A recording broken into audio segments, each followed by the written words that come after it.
आप सभी का बहुत-बहुत स्वागत है। आज हम आपके लिए कबीरदास जी के एक पद की व्याख्या लेकर आए हैं। हम सभी जानते हैं कि कबीरदास जी भक्ति काल के एक प्रमुख कवि हैं। भक्ति काल में निर्गुण भक्ति धारा और सगुण भक्ति धारा 2 काव्य धाराएँ प्रवाहित हुईं और इसमें से कबीरदास जी निर्गुण भक्ति धारा की ज्ञानाश्रयी या संत काव्य धारा के प्रतिनिधि कवि हैं। कबीरदास जी की रचनाओं का संकलन डॉक्टर श्याम सुंदर दास जी ने कबीर ग्रंथावली के नाम से किया है और ये बहुत ही प्रामाणिक माना जाता है। आइए देखते हैं कबीरदास जी के इस पद की व्याख्या। पहले हम पद को देखते हैं। मोको कहाँ ढूंढे रे बंदे, मैं तो तेरे पास में। ना मैं देवल ना मैं मस्जिद, ना काबे कैलाश में, ना तो कौने क्रिया कर्म में, नहीं योग बैराग में। खोजी होए तो तुरते मिली हों, पल भर की तलाश में। कहे कबीर सुनो भई साधो, सब श्वासों की श्वास में। कबीरदास जी का ये पद रहस्यवादी पद है और उनकी रहस्यवादी विचारधारा को दर्शाता है। कबीरदास जी का मानना है कि ईश्वर को खोजने के लिए हमें कहीं भी भटकने की ज़रूरत नहीं है। किसी भी तीर्थ स्थान पर, देव स्थान पर जाने की ज़रूरत नहीं है, क्योंकि ईश्वर तो हम सबके हृदय में निवास करता है, सबके मन में निवास करता है, सबकी अंतरात्मा में निवास करता है। इसलिए ईश्वर को खोजने के लिए हमें सच्चे मन की आवश्यकता है, ना कि किसी क्रियाकर्म, कर्मकांड या किसी तीर्थ स्थान पर जाने की आवश्यकता है। तो इसी भाव को लेकर कबीरदास जी ने इस पद की रचना की है। कहते हैं कबीरदास जी कि मोको कहाँ ढूंढे रे बंदे, मैं तो तेरे पास में। कबीरदास जी कह रहे हैं कि भक्त उन्हें ढूंढने के लिए कहाँ-कहाँ भटक रहा है, स्थान-स्थान पर भटकता फिर रहा है, लेकिन ईश्वर की प्राप्ति नहीं हो पा रही है। वे कहते हैं कि ईश्वर जो है वो उनके पास में ही है। पास से अभिप्राय है कि ईश्वर तो घट-घट का वासी है, यानी सबके हृदय में निवास करने वाला है।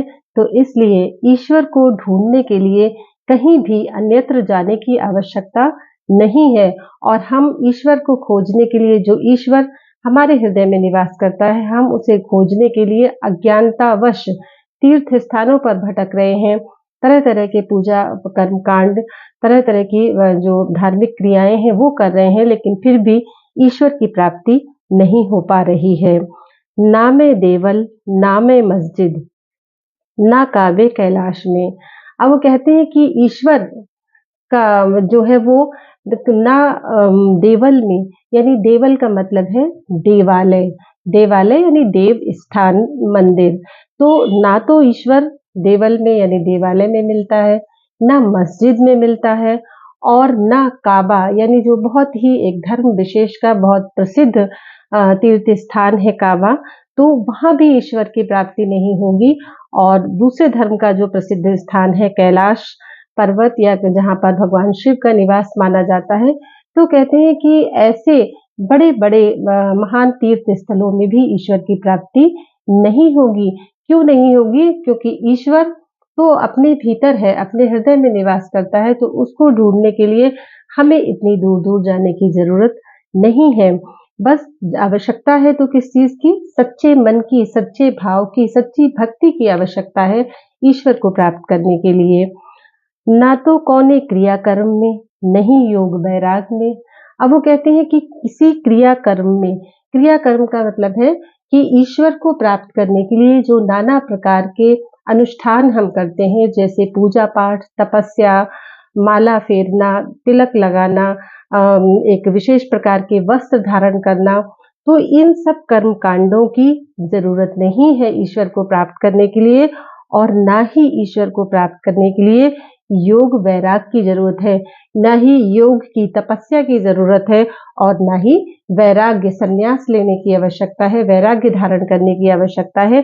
क्योंकि अगर हम बहुत ज्यादा पूजा पाठ भी कर रहे हैं और योग कर रहे हैं, हमने वैराग्य धारण कर लिया है, लेकिन हमारा मन कलुषता से भरा हुआ है, हमारे मन में ईश्वर के प्रति सच्चा भाव नहीं है, तो हमें इन क्रियाओं से ईश्वर की प्राप्ति नहीं हो सकती है।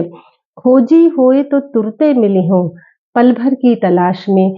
अब कबीरदास जी कहते हैं कि अगर कोई सच्चे मन से और पवित्र भाव से ईश्वर को खोजे, तो वह ईश्वर उसे पल भर की तलाश में, मतलब बहुत ही थोड़े समय में, क्षण भर में, पल भर में, थोड़े से ही प्रयासों से ईश्वर उसे मिल जाएगा। अगर उसके मन में सच्चा भाव और पवित्र भाव है, से वो अपने मन के भीतर झाँक कर ईश्वर को खोजता है, तो उसे ईश्वर बहुत ही जल्दी प्राप्त हो जाएगा।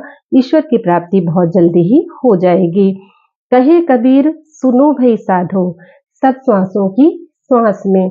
और अंत में, इस अंतिम पंक्ति में कबीरदास जी कहते हैं कि ईश्वर को खोजने के लिए हमें कहीं बाहर जाने की आवश्यकता नहीं है, कहीं दूर जाने की आवश्यकता नहीं है।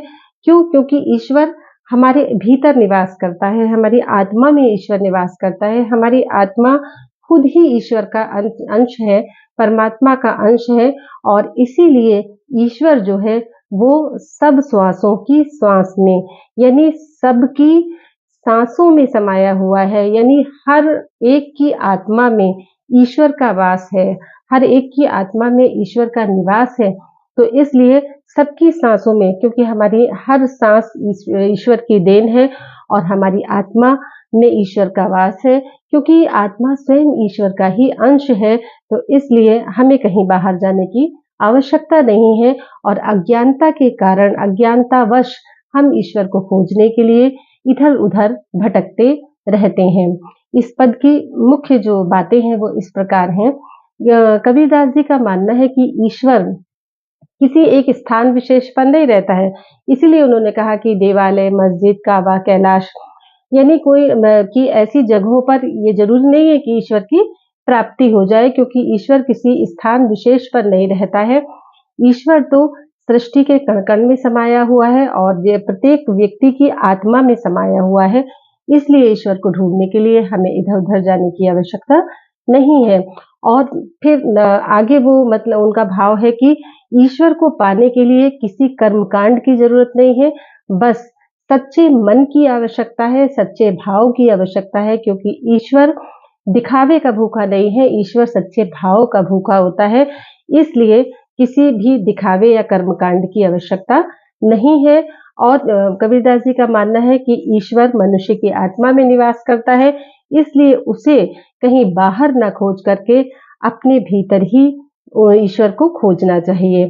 तो ये पद कबीरदास जी की रहस्यवादी विचारधारा को दर्शाता है, और ये प्रकट करता है उनके जो भाव है इसमें, कि ईश्वर बाहरी आडंबरों से प्राप्त नहीं हो सकता, बाहरी आडंबरों से ईश्वर की प्राप्ति नहीं होती है, बल्कि सच्चे मन और सच्चे भाव से भक्ति में ही ईश्वर की प्राप्ति होती है। आप सभी का बहुत-बहुत धन्यवाद।